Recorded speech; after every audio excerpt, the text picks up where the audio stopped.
Well, it is both a master stroke as well as a risk, but it is a risk which he had to take because his future was at stake. The Sunday Guardian this morning had anticipated that he will resign, and there's no point of his continuing as a chief minister if he does not enjoy any powers, if he cannot sign files, if he can't go to the secretariat. And why would you have a chief minister who has no powers at all?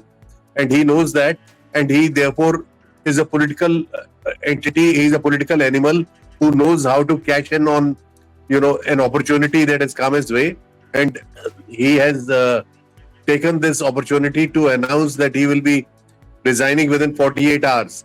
These 48 hours will give him time to gauge the situation, to also study the reactions, review the reactions, and he must have already made up his mind on who he should have as the next chief minister, whether it will be Atishi Singh, who holds a number of portfolios in the ministry, or it would be his own wife, Sunita Kejriwal, who has been running the show for the last 6 months when he was in jail.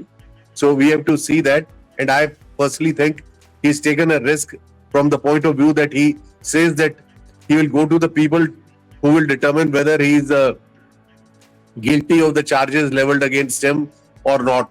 Now, only a court of law can absolve or convict someone who has been charged under the legal provisions. And if he goes, last time and in 2015, Kejriwal and the Aam Aadmi Party had got massive support from the people.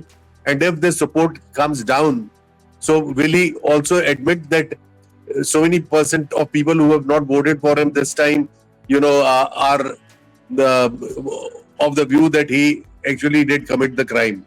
So it's a risk he has taken. Let's see how things shape up. But right now, he is in the pole position, and he has put both the Congress and the BJP on the defensive.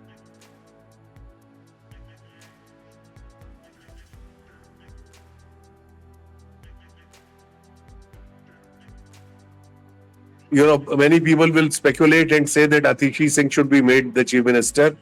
But, Kejriwal would not want someone from within his fold to have a position which he has held. And, it would, amount to diminishing his own stature within the party. If he appoints Atishi, then it would be construed that it was under tremendous pressure, particularly from a group which is headed by Manish Sisodia, who was his deputy chief minister at one stage. In all likelihood, Kejriwal will appoint his wife, Sunita, because, she does not have to face an election. She can be the chief minister for 6 months without facing an election. And within 6 months, the elections to Delhi Assembly are expected. And secondly, if Kejriwal ceases to be the chief minister, then, he cannot live in the dream house he built for himself on the Flagstaff Road. And the Lieutenant Governor, the kind of relations Kejriwal has with him, will take no time in evicting him from that said property. So, all these things are realistic factors.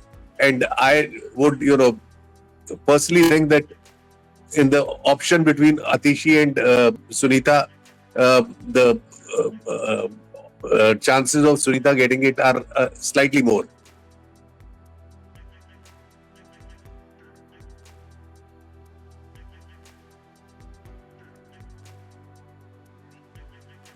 Kejriwal is a very astute political player.